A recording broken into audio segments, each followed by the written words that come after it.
Mapagpalang araw po sa ating lahat. And ngayon po is araw po ng aming anniversary. At 33 years na po kami kasal. So ayan, talaga pong napakabilis ng panahon.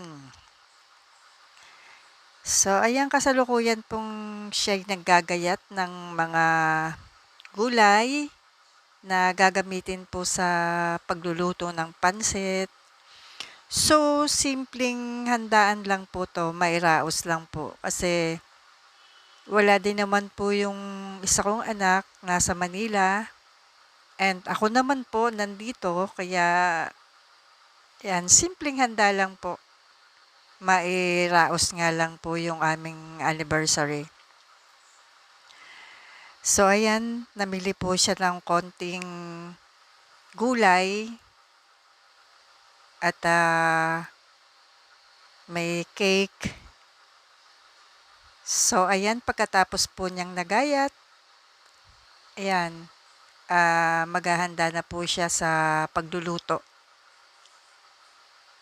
Ayan yung sibuyas, bawang, ayan yung cabbage, repolyo, oo, cabbage, repolyo.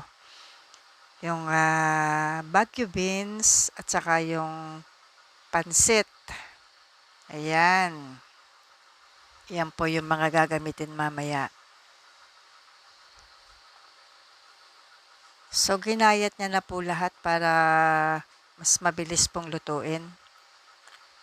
Ilalabas niya na lang po yan. Kasi doon po sa labas magluluto. At may malaki po doong kawali. So, ayan, napakabilis po ng panahon. Kasi nung umalis po ako ng Pilipinas, 5 years old pa lang po yung panganay ko and 3 taon po yung aking bunso. So, ngayon po is 33 years na po yung panganay ko. Kaya ayan, napakabilis po ng panahon. So, ayan, nagluluto na po sila ng pansit sa labas. Ayan yung mga gagamitin nila. Dito po kasi sa labas is merong malaking kawali. Kaya madali po magluto. Kapag po kasi maliit na kawali yung ginamit is marami pang kakasalang. Kaya ito, yan, malaki po yung kanilang kawali, kaya isang salangan lang ng pansit. So, ayan, habang hinahalo yung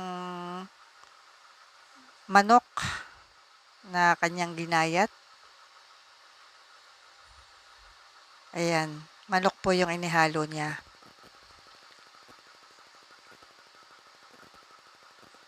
Kaya mairaos lang po yung simpleng handaan lang po yan. Sila-sila lang. Kami-kami lang.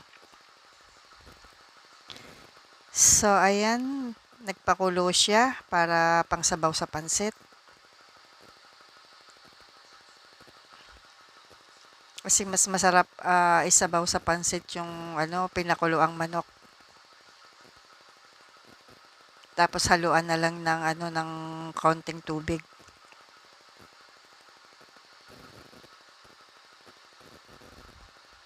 So, ayan. Luto na siya. Pwede nang ilagay ang mga bawang.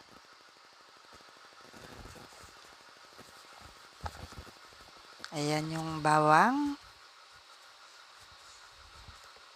Naaamoy ko na yung bango ng bawang.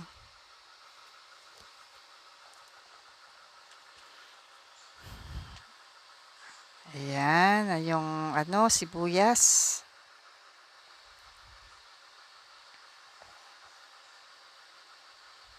Ganyan lang po kasimple ang magluto ng pansit.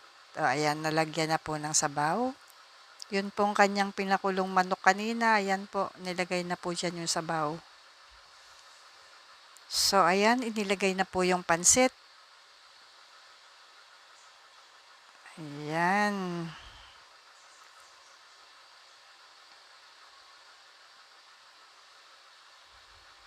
Ayan, habang hinahalo. Pero mamaya maiigat na siya kasi maraming pansit kasi.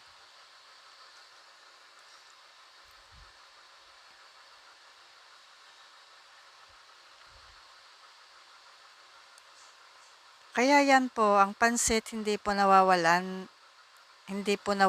sa mga handaan. Pansit po talaga yung pinakasikat.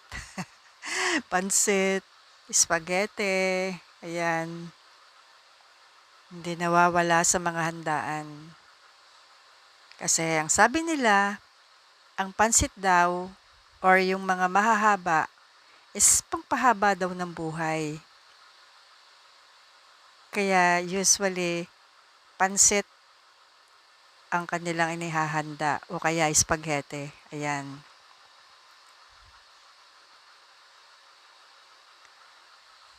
So ako po kasi hindi po ako mahilig sa mga pasta. Mas okay din po sa akin ng pansit.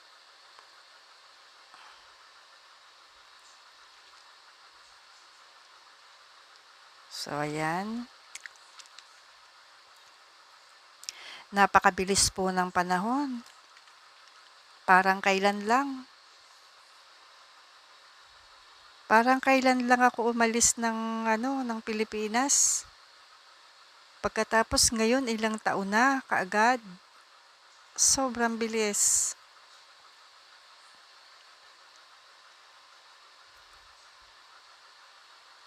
Hindi natin namamalayan ang panahon.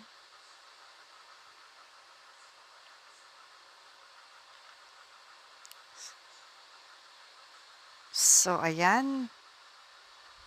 Paluto na siya. At padami siya ng padami. Kasi nung umano yung pansit, nung maluto dumadami na siya. Ayan po yung pansit ng Batangas. Ayan, ilalagay na po ulit yung kanton. Pinaghalo na po. Ayan, naiga na yung tubig. Kailangan dagdagan. Ang sarap po ng pansit kapag may kalamansi, may toyo, tapos may siling maanghang, tapos may coke na malamig. Wow, ang sarap. Lalo na kapag yung medyo gutom na gutom ka na. Pagkatapos sasabayan mo ng kain, naku, ang dami ng makakain mo talaga.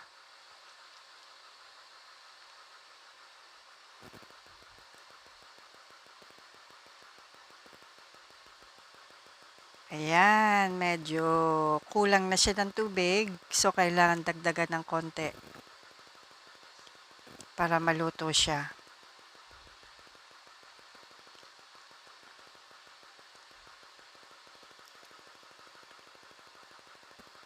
Ayun, tubig.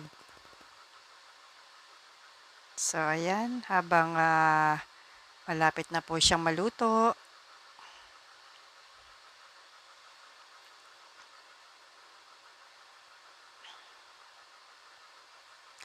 So, ayan po, yung konting handa sa aming anibersaryo. Mairaos lang po. At hindi din naman po kaya kailangan yung sobrang bongga ng handa namin. Darating din po tayo dyan. So, ayan guys, malapit na pong mag-end itong video namin, itong video ko. So, thank you for watching guys. And, ayan, naluto na po yung pansit. Kaya yung gulay naman po yung inilalagay. So, maraming salamat po sa support, sa patambay, at sa mga nagpaharang. Maraming salamat. Shout out po sa lahat and see you my next video po.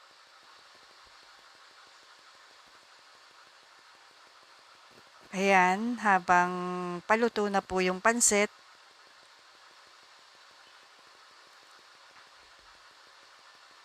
kain na po tayo guys, sama-sama tayong kumain. Thank you guys!